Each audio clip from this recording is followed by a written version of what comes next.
എല്ലാവർക്കും സുഖമാണെന്ന് വിശ്വസിക്കുന്നു. സംസ്ഥാനത്ത് ഈ മാസത്തെ കെട്ടിട നിർമ്മാണ തൊഴിലാളി പെൻഷൻ തിങ്കളാഴ്ച മുതൽ വിതരണം ചെയ്യും. ക്ഷേമ പെൻഷൻ ബുധനാഴ്ച മുതലും വിതരണം ചെയ്യുന്നതാണ്. സ്ത്രീ സുരക്ഷാ പെൻഷൻ ഇപ്പോൾ പല ആളുകൾക്കും ലഭിക്കാത്ത ആശങ്ക നിലനിൽക്കുന്നു. ഇനി എന്നാണ് അടുത്ത സ്ത്രീ സുരക്ഷാ പെൻഷൻ വിതരണം ഉണ്ടാകുക? ഏറ്റവും പുതിയ പെൻഷൻ അറിയിപ്പുകളാണ് ഈ ഒരു വീഡിയോ നിങ്ങളുമായിട്ട് പങ്കുവെക്കുന്നത്. വീഡിയോയുടെ വിശദാംശങ്ങളിലേക്ക് കടക്കുന്നതിന് മുമ്പ് കൂടുതൽ ആളുകളിലേക്ക് ഇൻഫർമേഷൻ എത്താൻ ഷെയർ ചെയ്യുക, ലൈക്ക് ചെയ്യുക, ഫേസ്ബുക്കിലൂടെ കാണുന്ന ആളുകൾ ഫോളോ ചെയ്യുക. വീഡിയോയുടെ വിശദമായ വിവരങ്ങളിലേക്ക് വരാം. സംസ്ഥാനത്ത് ഒരു മാസത്തെ സാമൂഹ്യ സുരക്ഷാ ക്ഷേമ പെൻഷൻ 25-ാം തീയതി വിതരണം ചെയ്യുമെന്ന് 3 ദിവസം മുമ്പ് ധനമന്ത്രി കെ.എൻ. ബാലഗോപാൽ വ്യക്തമാക്കിയിരുന്നു. സർക്കാർ ഇതിനു വേണ്ടി 1050 കോടി രൂപ അനുവദിക്കുകയും ചെയ്തിട്ടുണ്ട്. 2026 ഫെബ്രുവരി മാസത്തെ സാമൂഹ്യ സുരക്ഷാ പെൻഷൻ 62 ലക്ഷം പെൻഷൻ ഗുണഭോക്താക്കളിൽ മസ്റ്ററിംഗ് പൂർത്തീകരിച്ചവർക്കെല്ലാം ലഭിക്കും.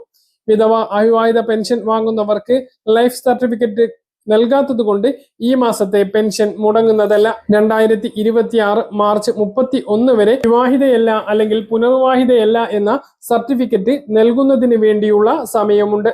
അതിനുള്ളിൽ നൽകിയാൽ മതി. ഇനി സ്ത്രീ സുരക്ഷാ പെൻഷൻ ഒരു മാസത്തെ സ്ത്രീ സുരക്ഷാ പെൻഷൻ 11-ാം തീയതി വിതരണം ചെയ്തിരുന്നു. 15 ലക്ഷത്തോളം അപേക്ഷ നൽകിയവരിൽ 10 ലക്ഷത്തോളം ആളുകൾക്ക് മാത്രമാണ് 1000 രൂപ വീതം ക്രെഡിറ്റ് ആയത്. അതുകൊണ്ട് തന്നെ നിരവധി പേർ അപേക്ഷ നൽകിയിട്ടും കിട്ടാത്തത് കൊണ്ട് ആശങ്കയിലാണ്. അപേക്ഷാ സമയത്ത് ചില തെറ്റുകൾ വരുത്തിയിട്ടുള്ള ആളുകൾ അപേക്ഷ നൽകിയപ്പോൾ നൽകിയിട്ടുള്ള വ്യത്യസ്ത രേഖകളിൽ മിസ്മാച്ചിങ് ഉള്ള ആളുകൾക്കൊക്കെയാണ് പെൻഷൻ മുടങ്ങിയിട്ടുള്ളത്. മറ്റൊന്ന്, അവസാന ഘട്ടങ്ങളിൽ അപേക്ഷ നൽകിയവരെയും ഫെബ്രുവരി മാസത്തെ വിതരണത്തിന് പരിഗണിച്ചിട്ടില്ല. അപ്പോൾ നിലവിൽ 32 ലക്ഷത്തോളം 31 ലക്ഷത്തിലധികം ആളുകൾക്ക് സംസ്ഥാനത്ത് ഇതിന് അർഹതയുണ്ട്. സംസ്ഥാനത്തെ മഞ്ഞ, പിങ്ക് റേഷൻ കാർഡിൽ ഉൾപ്പെടുന്ന 35 മുതൽ 60 വയസ്സുവരെ പ്രായമുള്ള സ്ത്രീകൾ 31 ലക്ഷത്തിലധികം ഉണ്ട് എന്നുള്ളതാണ്. അത്രയും അപേക്ഷകർ ഉള്ളപ്പോൾ വെറും 16 ലക്ഷത്തോളം ആളുകൾ മാത്രമാണ് അപേക്ഷിച്ചിട്ടുള്ളത്. അതിൽ തന്നെ 10 ലക്ഷത്തോളം ആളുകൾക്ക് മാത്രമാണ് ഇത് കിട്ടിയിട്ടുള്ളത്. അപ്പൊ ഇനിയും അപേക്ഷ നൽകാത്തവർ അപേക്ഷ നൽകാൻ വേണ്ടി ശ്രദ്ധിക്കുക. ഇപ്പോൾ അപേക്ഷ നൽകുന്ന ആളുകൾക്ക് മാർച്ച് മാസം വിതരണം ചെയ്യുന്ന തുക ലഭിക്കില്ല.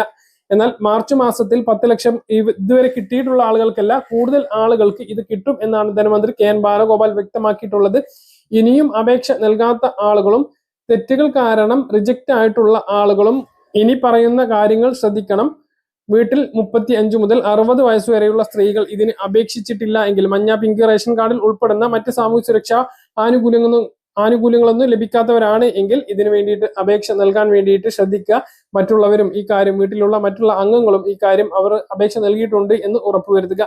അപേക്ഷ നൽകി ഇത് കിട്ടാത്ത ആളുകൾ സ്റ്റാറ്റസ് പരിശോധിക്കുക. എന്തെങ്കിലും അപേക്ഷകളിൽ അപാകതകൾ ഉണ്ടോ, മിസ്മാച്ചിങ്ങോ മറ്റോ കാരണം റിജക്റ്റ് ആയിട്ടുണ്ടോ എന്ന് പരിശോധിച്ച് ഉണ്ട് എങ്കിൽ റീസബ്മിറ്റ് ചെയ്യുക. എഡിറ്റ് ചെയ്യാനുള്ള ഓപ്ഷൻ ഉണ്ട്.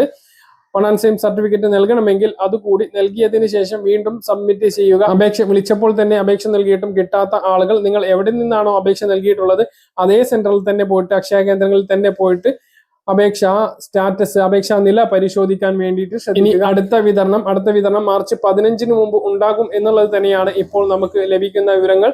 ക്ഷേമ പെൻഷൻ 20-നും 30-നും ഇടയിലും സ്ത്രീ സുരക്ഷാ പെൻഷൻ 10-നും 20-നും ഇടയിൽ വിതരണം ചെയ്യാനാണ് ആലോചന എന്നാണ് ഇപ്പോൾ ലഭിക്കുന്ന വിവരങ്ങൾ. അതുകൊണ്ട് തന്നെ മാർച്ച് 10 കഴിഞ്ഞാൽ അടുത്ത സ്ത്രീ സുരക്ഷാ പെൻഷൻ 1000 പ്രതീക്ഷിക്കാം എന്നുള്ളതാണ് ഇപ്പോൾ നമുക്ക് ലഭിക്കുന്ന സൂചനകൾ. മറ്റ് വിവരങ്ങൾ അറിഞ്ഞാൽ കൃത്യമായി ചാനലിലൂടെ നിങ്ങളെ അറിയിക്കുന്നതാണ്. ഇതുപോലുള്ള ഇൻഫർമേഷൻ ലഭിക്കാൻ ചാനൽ സബ്സ്ക്രൈബ് ചെയ്യുക, ബെൽ ഐക്കൺ എനേബിൾ ചെയ്യുക. മറ്റൊരു വീഡിയോയുമായി നമുക്ക് വീണ്ടും കാണാം.